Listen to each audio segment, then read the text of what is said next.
ಸ್ನೇಹಿತರೆ ನಮಸ್ತೆ. ನಾನು ರಾಜು ಮಲ್ನಾಡ್ ನಿಮ್ಮ ಜೊತೆ ಮಾತಾಡ್ತಾ ಇದ್ದೀನಿ. ಭಾಳ ವಿಶೇಷವಾದಂಥ ವಿಡಿಯೋವನ್ನು ತಮ್ಮ ಮುಂದೆ ತರ್ತಾ ಇದ್ದೀನಿ. ದಯವಿಟ್ಟು ಈ ವಿಡಿಯೋವನ್ನು ಪೂರ್ತಿ ನೋಡಿ ಅಂತೇಳಿ ತಮ್ಮಲ್ಲಿ ಮನವಿಯನ್ನು ಮಾಡ್ತಾ ಇದ್ದೀನಿ. ಮುಖ್ಯವಾಗಿ ಪ್ರತಿದಿನ ನೀವು ಕಳೆದ 3 ದಿನಗಳಿಂದ ಸಾಮಾಜಿಕ ಜಾಲತಾಣಗಳಲ್ಲಿ, ಪತ್ರಿಕೆಗಳಲ್ಲಿ, ಮಾಧ್ಯಮಗಳಲ್ಲಿ ನೀವು ನೋಡ್ತಾ ಇದ್ದೀರಿ ಬೆಲೆ ಏರಿಕೆ. ಅವಶ್ಯಕ ಇರತಕ್ಕಂಥ ವಸ್ತುಗಳನ್ನು ಮಾತ್ರ ಬಳಕೆ ಮಾಡಿ ಹೊರತು ಹೆಚ್ಚೆಚ್ಚಾಗಿ ಖರ್ಚು ಮಾಡಬೇಡಿ. ಪೆಟ್ರೋಲ್ ಡೀಸೆಲನ್ನು ಹೆಚ್ಚು ಖರ್ಚು ಮಾಡಬೇಡಿ.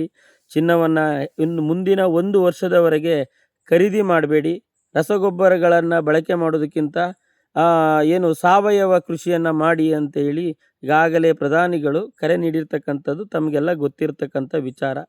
ನಾನು ಇವತ್ತು ಮುಖ್ಯವಾಗಿ ಹೇಳ್ತಕ್ಕಂಥದ್ದು ವಿಷಯ ಏನಂತ ಹೇಳಿದರೆ, ಅವಶ್ಯಕತೆ ಇರ್ತಕ್ಕಂಥದ್ದನ್ನು ನಾವು ಬಳಕೆ ಮಾಡಲೇಬೇಕು. ಅದಕ್ಕೆ ಹೆಚ್ಚು ಒತ್ತನ್ನು ಕೊಡಿ. ಯಾಕೆಂತ ಹೇಳಿದರೆ ರಸಗೊಬ್ಬರ ಈಗ ಮುಂಗಾರು ಸೀಸನ್ ಈಗಾಗಲೇ ಪ್ರಾರಂಭವಾಗ್ತದೆ. ಅದಕ್ಕೋಸ್ಕರ ನಾವು ಏನು ಮಾಡಬೇಕು, ರಸಗೊಬ್ಬರವನ್ನು ಬಳಕೆ ಮಾಡಲೇಬೇಕು. ಯಾವುದೇ ಕಾರಣಕ್ಕೂ ಇದರಲ್ಲಿ ರಾಜಿ ಇಲ್ಲ. ಸರ್ಕಾರಕ್ಕೂ ನಾವು ತಿಳಿಸಬೇಕು, ರಸಗೊಬ್ಬರ ನಮಗೆ ಬೇಕೇ ಬೇಕು. ಯಾಕೆ ಅಂತ ಹೇಳಿದರೆ ಸಾವಯವ ಕೃಷಿ ತಕ್ಷಣಕ್ಕೆ ಅದು ಅನುಷ್ಠಾನ ಆಗಲ್ಲ. ಈಗ ನಾವು ಗೊಬ್ಬರ ಹಾಕ್ಲಿಕ್ಕಾಗಲ್ಲ, ಗೊಬ್ಬರ ಖರೀದಿ ಮಾಡಲೇಬೇಕು. ಸರ್ಕಾರಕ್ಕೆ ನಾವು ಮನವಿ ಮಾಡಿ ಗೊಬ್ಬರವನ್ನು ತರಿಸ್ಕೊಳ್ಳೇಬೇಕು.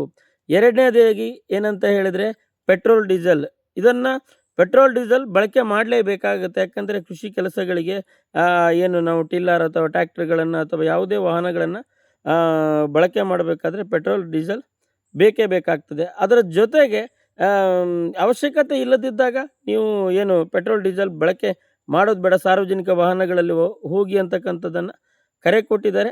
ಅದನ್ನು ಬಳಕೆ ಮಾಡೋದು ಉತ್ತಮ. ಹೊರತುಪಡಿಸಿ ಕೃಷಿ ಕೆಲಸಗಳಿಗೆ ಕಡ್ಡಾಯವಾಗಿ ಪೆಟ್ರೋಲ್ ಡೀಸೆಲ್ ಬೇಕಾಗುತ್ತೆ. ಸಾಧ್ಯವಾದಷ್ಟು ಮಿತವಾಗಿ ಬಳಸಿ ಅಂತೇಳಿ ಸಂದರ್ಭದಲ್ಲಿ ತಮ್ಮ ಮುಂದೆ ಗಮನಕ್ಕೆ ತರ್ತಾ ಇದ್ದೀನಿ.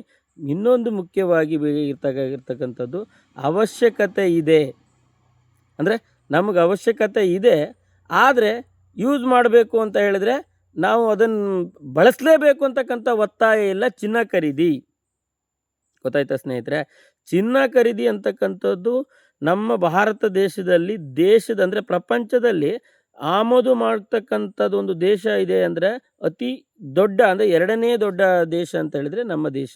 ಯಾಕಂತಂದರೆ ಭಾರತ ದೇಶದಲ್ಲಿ ಚಿನ್ನಕ್ಕೆ ಬಹಳಷ್ಟು ಬೇಡಿಕೆ ಇದೆ. ಪ್ರತಿಯೊಂದು ಏನು ಶುಭ ಸಮಾರಂಭಗಳಿಗೆ ಕಡ್ಡಾಯವಾಗಿ ಬಂಗಾರ ಬೇಕೇ ಬೇಕು. ಅದರಲ್ಲೂ ಮದುವೆಯ ಸಂದರ್ಭ, ಈಗ ಮದುವೆ ಎಲ್ಲ ಕಡೆ ಮದುವೆ ನಡೀತಾ ಇದೆ. ಈ ಸಂದರ್ಭದಲ್ಲಿ ಬಂಗಾರಕ್ಕೆ ಹೆಚ್ಚಿನ ಮಹತ್ವ ಇದೆ. ಆದರೆ ನಾನು ನಿಮ್ಮಲ್ಲಿ ಒಂದು ಕಳಕಳಿಯಾಗಿ ವಿನಂತಿ ಮಾಡ್ಕೊಳ್ತಾ ಇದ್ದೀನಿ, ಸರ್ಕಾರ ಗ್ಯಾರಂಟಿ ಮುಂದೆ ಬಂಗಾರದ ರೇಟನ್ನು ಜಾಸ್ತಿ ಮಾಡ್ತದೆ. ಈಗಾಗಲೇ ಆಮದು ಸುಂಕ ಜಾಸ್ತಿ ಮಾಡಿರೋದ್ರಿಂದ ಬಂಗಾರದ ರೇಟನ್ನು ಕಡ್ಡಾಯವಾಗಿ ಜಾಸ್ತಿ ಮಾಡುತ್ತೆ. ಅದರ ಉದ್ದೇಶ ಏನಂತ ಹೇಳಿದರೆ, ಬಂಗಾರದ ರೇಟನ್ನು ಜಾಸ್ತಿ ಮಾಡೋದ್ರಿಂದ ಬಂಗಾರದ ಖರೀದಿ ಮಾಡುವವರ ಸಂಖ್ಯೆ ಕಡಿಮೆ ಆಗ್ಬೋದು ಅನ್ನೋ ಉದ್ದೇಶಕ್ಕೋಸ್ಕರ ಈ ಒಂದು ಕೆಲಸವನ್ನು ಮಾಡ್ತಾ ಇದ್ದಾರೆ. ಅದಕ್ಕೋಸ್ಕರ ಹೇಳ್ತಿರೋದು, ದುಡ್ಡಿದ್ದವರು ಬಂಗಾರವನ್ನು ಖರೀದಿ ಮಾಡ್ತಾರೆ. ಮಧ್ಯಮ ವರ್ಗದವ್ರು ಏನು ಮಾಡ್ತಾರೆ, ಬಂಗಾರ ಖರೀದಿ ಮಾಡೋಕ್ಕೂ ಆಗಲ್ಲ, ಇತ್ಲಾಗೆ ಬಂಗಾರ ಖರೀದಿ ಮಾಡ್ದಿತ್ತಿ ಬಿಡ್ಲಿಕ್ಕೆ ಆಗಲ್ಲ ಅಂತ ಆಗುತ್ತೆ. ಇನ್ನು ಬಡವರು ಅಂತಕ್ಕಂಥವ್ರು ಬಂಗಾರದ ವಿಷಯಕ್ಕೆ ಹೋಗಲಿಕ್ಕೆ ಆಗಲ್ಲ. ಅದಕ್ಕೋಸ್ಕರ ನಾನು ಸಾಧ್ಯವಾದಷ್ಟು ನಿಮ್ಮಲ್ಲಿ ಮನವಿ ಮಾಡ್ತಕ್ಕಂಥದ್ದು ಒಂದೇ ಒಂದು ವಿಷಯ ಏನಂತ ಹೇಳಿದರೆ, ಬಂಗಾರವನ್ನು ಹೊರತುಪಡಿಸಿ ಉಳಿದಕ್ಕೆ ಆದ್ಯತೆ ಕೊಡಿ. ಮದುವೆ ಶುಭ ಸಮಾರಂಭಗಳಲ್ಲಿ ಬಂಗಾರಕ್ಕಿಂತ ಹೆಚ್ಚಿನದಾಗಿ ಅವ್ರಿಗೆ ಬೇಕಾಗಿರ್ತಕ್ಕಂಥದ್ದು ಏನಿದೆ, ಅವ್ರಿಗೆ ಮೂಲಭೂತ ಸೌಲಭ್ಯಗಳು ಏನು ನಾವು ಹೆಣ್ಣಿನ ಮನೆಯಿಂದ ಗಂಡಿನ ಮನೆಗೆ ಕೊಡಬೇಕು, ಅದಕ್ಕೆ ಹೆಚ್ಚಿನ ಒತ್ತನ್ನು ಕೊಡಿ. ಫ್ರಿಜ್ ಆಗಿರಲಿ, ವಾಷಿಂಗ್ ಮಿಷನ್ ಆಗಿರಲಿ, ಅಥವಾ ಅಲ್ಲಿ ಅವನು ರೈತ ಆಗಿದ್ದರೆ ರೈತನಿಗೆ ಬೇಕಾಗಿರ್ತಕ್ಕಂಥ ಸಾಮಗ್ರಿಗಳಾಗಿರಲಿ, ಅಥವಾ ಮನೆಯಿಂದ ಅವನು ದಿನನಿತ್ಯ ಬಳಕೆ ಮಾಡ್ತಕ್ಕಂಥ ವಸ್ತುಗಳಾಗಿರಲಿ, ಅದಕ್ಕೆ ಒತ್ತನ್ನು ಕೊಡಿ. ಅವರು ದಿನನಿತ್ಯ ಅವರಿಗೆ ದಿನನಿತ್ಯ ಉಪಯೋಗ ಮಾಡಲಿಕ್ಕೆ ಏನೇನು ಬೇಕು ಅದಕ್ಕೆ ಹೆಚ್ಚಿನ ಒತ್ತು ಕೊಡಿ. ಹೊರತು ಬಂಗಾರ ಖರೀದಿ ಮಾಡಲೇಬೇಕು, ಬಂಗಾರಕ್ಕೆ ನಾವು ಹೆಚ್ಚಿನ ಮಹತ್ವ ಕೊಡಲೇಬೇಕು ಅಂತ ಹೇಳಿ ಬಂಗಾರದ ಹಿಂದೆ ಹೋಗಿ ತಾವು ಸಾಲ ಮಾಡಿರ್ತಕ್ಕಂಥ ಸಾಲವನ್ನು ತೀರಿಸ್ಲಿಕ್ಕಾಗದೆ ಮುಂದಿನ ದಿನಗಳಲ್ಲಿ ತುಂಬ ಒದ್ದಾಡುವಂಥ ಪರಿಸ್ಥಿತಿ ಬರ್ಬೋದು. ದಯವಿಟ್ಟು ತಂದೆ ತಾಯಿಗಳಲ್ಲಿ ನಾನು ವಿನಂತಿಯನ್ನು ಮಾಡ್ಕೊಳ್ತಾ ಇದ್ದೀನಿ, ಗಂಡಿನ ಮನೆಯಾಗಿರಲಿ ಹೆಣ್ಣಿನ ಮನೆಯಾಗಿರಲಿ, ನಿಮ್ಮಲ್ಲಿ ಒಂದೇ ಒಂದು ಮನವಿ ಮಾಡ್ತಕ್ಕಂಥದ್ದು ಒಂದೇ ಏನಂತ ಹೇಳಿದರೆ, ನೀವು ಬಂಗಾರಕ್ಕೆ ಅಡಿಪ್ಟ್ ಆಗಬೇಡಿ. ಪರಿಸ್ಥಿತಿಗೆ ನೀವು ಪರಿಹಾರವನ್ನು ಕಂಡುಕೊಳ್ಳಿ. ಇವತ್ತು ಹೆಣ್ಣಿನ ಮನೆಯಲ್ಲಿ ಒಂದು ಮದುವೆ ಕೊಡಬೇಕು ಅಂತ ಹೇಳಿದ್ರೆ ಅದ್ರ ಪರಿಸ್ಥಿತಿ ನೋಡಿದರೆ ಆ ತಂದೆ ತಾಯಿಗಳಿಗೆ, ಅವರ ಅಣ್ಣ ತಮ್ಮದಿರಿಗೆ ಮಾತ್ರ ಗೊತ್ತಿರ್ತದೆ. ಆ ಕಷ್ಟವನ್ನು ಇನ್ನೂ ಕಷ್ಟಕ್ಕೆ ದೂಡಬಾರ್ದು ಅಂತಕ್ಕಂಥದ್ದು ಈ ಸಂದರ್ಭದಲ್ಲಿ ನಾನು ಮನವಿ ಮಾಡ್ತಾ ಇದ್ದೀನಿ. ಸಾಧ್ಯವಾದಷ್ಟು ಎಲ್ಲೆಲ್ಲಿ ಮದುವೆ ಆಗ್ತದೆ ಬಂಗಾರಕ್ಕೆ ಆದ್ಯತೆಯನ್ನು ಕಡಿಮೆ ಮಾಡಿ, ಉಳಿದಂತಂದ್ರೆ ಬಂದವರಿಗೆ ಒಂದು ಒಳ್ಳೆಯ ಊಟದ ವ್ಯವಸ್ಥೆ ಆಗಿರಲಿ, ಬಂದವರಿಗೆ ಅವ್ನು ನೋಡ್ಕೊಳ್ಳೋದಾಗಿರಲಿ, ಅದಕ್ಕೆ ಆದ್ಯತೆ ಕೊಡಿ ಹೊರತು ಬಂಗಾರ ಹಾಕಲಿಲ್ಲ, ಬೆಳ್ಳಿ ಹಾಕಲಿಲ್ಲ, ಅದನ್ನು ಹಾಕಲಿ ಇದನ್ನು ಹಾಕಲಿಲ್ಲ ಅನ್ನೋದಕ್ಕಿಂತನೂ ನೆಮ್ಮದಿಗೆ ಒತ್ತು ಕೊಡಿ. ಯಾಕೆಂದರೆ ಬಂಗಾರ ನಾವು ಹಾಕಿದ ತಕ್ಷಣ ಅದರ ಎಷ್ಟು 15% ರೇಟ್ ಜಾಸ್ತಿ ಆಗಿದೆ. ಮುಂದೆ ಎಷ್ಟು ಜಾಸ್ತಿ ಆಗುತ್ತೆ ಅಂತ ಹೇಳಲಿಕ್ಕಾಗಲ್ಲ. ಯಾಕಂತಂದರೆ ಖರೀದಿ ಮಾಡಬೇಕು ಅಂತ ಹೇಳಿದರೆ ರೇಟ್ ಆಟೋಮೆಟಿಕ್ಲಿ ಜಾಸ್ತಿ ಆಗಿದೆ. ಯಾಕಂದರೆ ಆಮದು ಸುಂಕ ಜಾಸ್ತಿ ಮಾಡಿದ್ದಾರೆ ಅಂದರೆ ರೇಟ್ ಜಾಸ್ತಿ ಮಾಡುತ್ತೆ ಅಲ್ವಾ. ನಾವೇನೋ ಹಾಕಲೇಬೇಕು. ಯಾಕೆಂತಂದರೆ ಹಿಂದೆಯೂ ಆಗಿದೆ. ಎಷ್ಟೋ ಜನರು ಈಗ ಮದುವೆ ಮಾಡೋರ ಮನೆಯಲ್ಲಿರಲಿ, ಕೆಲವರು ಬಂಗಾರ ಹಾಕ್ಕೊಂಡು ಮದುವೆ ಆದವರು ಇದ್ದಾರೆ.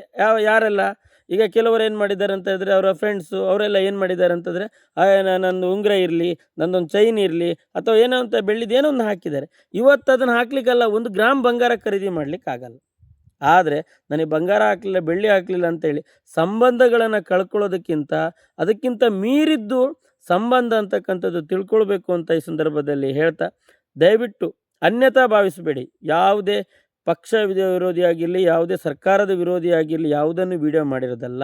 ನಾವು ಇವತ್ತು ಬದುಕಬೇಕು ಅಂತ ಹೇಳಿದರೆ ಸಂಬಂಧಗಳಿಗೆ ಬೆಲೆ ಕೊಡಬೇಕು ಹೊರತು ಬೆಳ್ಳಿ ಬಂಗಾರಕ್ಕೆ ಬೆಲೆ ಕೊಡಬಾರ್ದು. ಸಂಬಂಧಗಳನ್ನು ಉಳಿಸ್ಕೊಳ್ಬೇಕು. ಯಾಕಂತ ಹೇಳಿದ್ರೆ ನಾವು ಚೆನ್ನಾಗಿದ್ದರೆ, ನಾವು ಸ್ಥಿತಿವಂತರಾದರೆ ನಾಳೆ ಬಂಗಾರಗಳನ್ನು ಖರೀದಿ ಮಾಡ್ಬೋದು, ಬೆಳ್ಳಿನೂ ಖರೀದಿ ಮಾಡ್ಬೋದು, ಏನಾದರೂ ಖರೀದಿ ಮಾಡ್ಬೋದು.